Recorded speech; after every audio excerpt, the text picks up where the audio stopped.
નમસ્કાર સજ્જનો, સ્વાગત છે આપનું. તો સજ્જનો, માર્કેટ આજે ઢીલું રહ્યું હતું અને 82 પોઈન્ટના ઘટાડા સાથે 24,247ના અંક સાથે નિફ્ટી ઇન્ડેક્સ બંધ આવ્યો છે. આજે નિફ્ટી રિયાલિટીમાં સૌથી વધારે ઘટાડો જોવા મળ્યો છે અને આ સૌથી વધારે ઘટેલા ઇન્ડેક્સિસ ઉપર નજર રાખવાથી તેના ETF એટલે કે એક્સચેન્જ ટ્રેડેડ ફંડની એક સાયકલ થઈ જતી હોય છે પોર્ટફોલિયોમાં.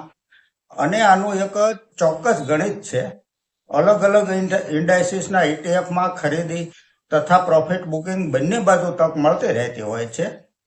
નીચા ભાવે યુનિટ ખરીદાતા જતા હોય છે અને દરેક સુધારા સાથે પ્રોફિટ બુકિંગ પણ થતું રહેતું હોય છે. અને બુક કરેલો પ્રોફિટ નવેસરથી નિવેશ થતો રહેતો હોય છે, જેમાં કમ્પાઉન્ડિંગ લાગુ પડી જતું હોવાથી સમય જતા તેનો ફાયદો દેખાવા લાગે છે.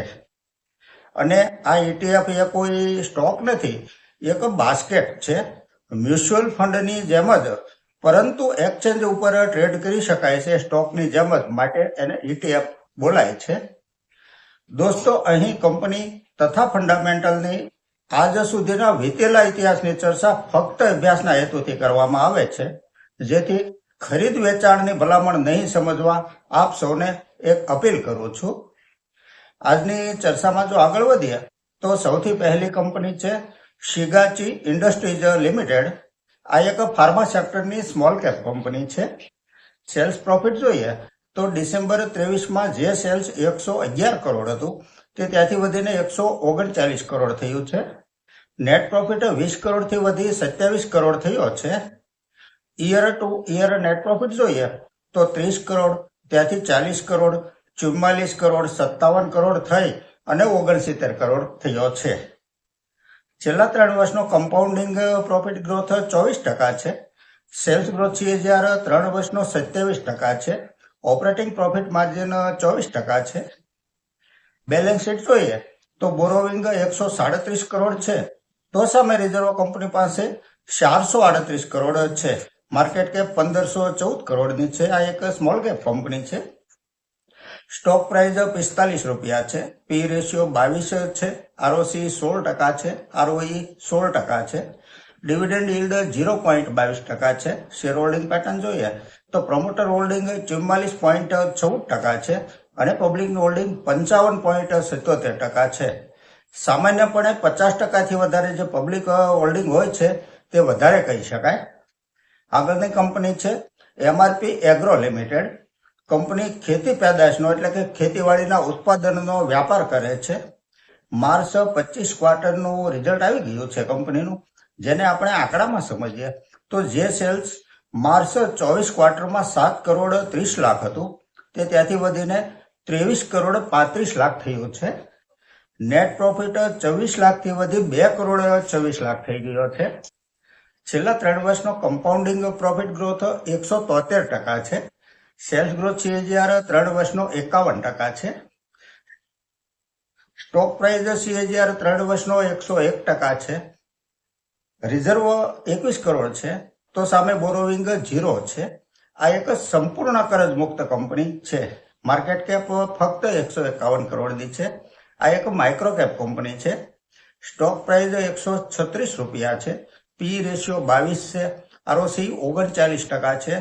ROE 30% છે અને ફેસ વેલ્યુ 10 રૂપિયા છે. શેર હોલ્ડિંગ પેટર્ન જોઈએ તો પ્રમોટર હોલ્ડિંગ 72.34% છે અને પબ્લિકનું હોલ્ડિંગ 27.66% છે. આ એક પ્રોફિટેબલ કંપની છે. આગળની કંપની છે પરસિસ્ટન્ટ સિસ્ટમ્સ લિમિટેડ. આઈટીની આ કંપનીનું માર્ચ 25 ક્વાર્ટરનું રિઝલ્ટ આવી ગયું છે, જેને આંકડામાં સમજીએ તો જે સેલ્સ માર્ચ 24 ક્વાર્ટરમાં 2591 કરોડ હતું તે ત્યાંથી વધીને 3242 કરોડ થયું છે. નેટ પ્રોફિટ 315 કરોડથી વધી 396 કરોડ થયો છે. ઈયર ટુ ઈયર નેટ પ્રોફિટ જોઈએ તો 451 કરોડ ત્યાંથી 690 કરોડ 921 કરોડ 1093 કરોડ થઈ અને 1400 કરોડ થયો છે. છેલ્લા 3 વર્ષનો કમ્પાઉન્ડિંગ પ્રોફિટ ગ્રોથ 28% છે. સેલ્સ ગ્રોથ CAGR 3 વર્ષનો 28% છે. સ્ટોક પ્રાઇસ CAGR 3 વર્ષનો 37% છે અને 5 વર્ષનો 80% છે. ઓપરેટિંગ પ્રોફિટ માર્જિન 18% છે. માર્કેટ કેપ 80,377 કરોડની છે. સ્ટોક પ્રાઇસ 5,156 રૂપિયા છે. પી રેશિયો 57 છે. આરઓસી 31% છે. આરઓઈ 24.80% છે. ડિવિડન્ડ yield 0.50% છે. ફેસ વેલ્યુ 5 રૂપિયા છે. શેર હોલ્ડિંગ પેટર્ન જોઈએ તો પ્રમોટર હોલ્ડિંગ 30.66% છે. એફઆઈઆઈ નું હોલ્ડિંગ 24.34% છે. ડીઆઈ નું હોલ્ડિંગ 26.85% છે અને પબ્લિક નું હોલ્ડિંગ 17.28% છે. આ એક પ્રોફિટેબલ કંપની છે અને ફંડામેન્ટલ સારું છે કંપનીનું. આગળની કંપની છે બજાજ હાઉસિંગ ફાઇનાન્સ લિમિટેડ. કંપનીનું માર્ચ 25 ક્વાર્ટરનું રિઝલ્ટ આવી ગયું છે. જેને આંકડામાં સમજીએ તો જે સેલ્સ માર્ચ 24 ક્વાર્ટરમાં 1996 કરોડ હતું તે ત્યાંથી વધીને 2508 કરોડ થયું છે. નેટ પ્રોફિટ 381 કરોડથી વધી 587 કરોડ થયો છે.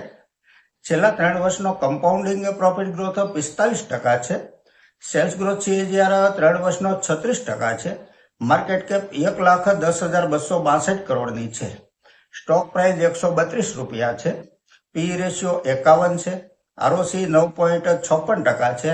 આરઓઈ 13.40% છે. ફેસ વેલ્યુ 10 રૂપિયા છે. પ્રમોટર હોલ્ડિંગ 88.75% છે. એફઆઈઆઈ 1.12% છે. ડીઆઈ નું હોલ્ડિંગ 0.72% છે અને પબ્લિક નું હોલ્ડિંગ 9.40% છે. આ એક પ્રોફિટેબલ કંપની છે. તો સજ્જનો, આ સાથે આજની આ ચર્ચા એ પૂરી કરીએ છીએ. જો આપને ચર્ચા પસંદ આવી હોય તો લાઈક અને સબસ્ક્રાઇબ કરવા વિનંતી કરું છું. નમસ્કાર.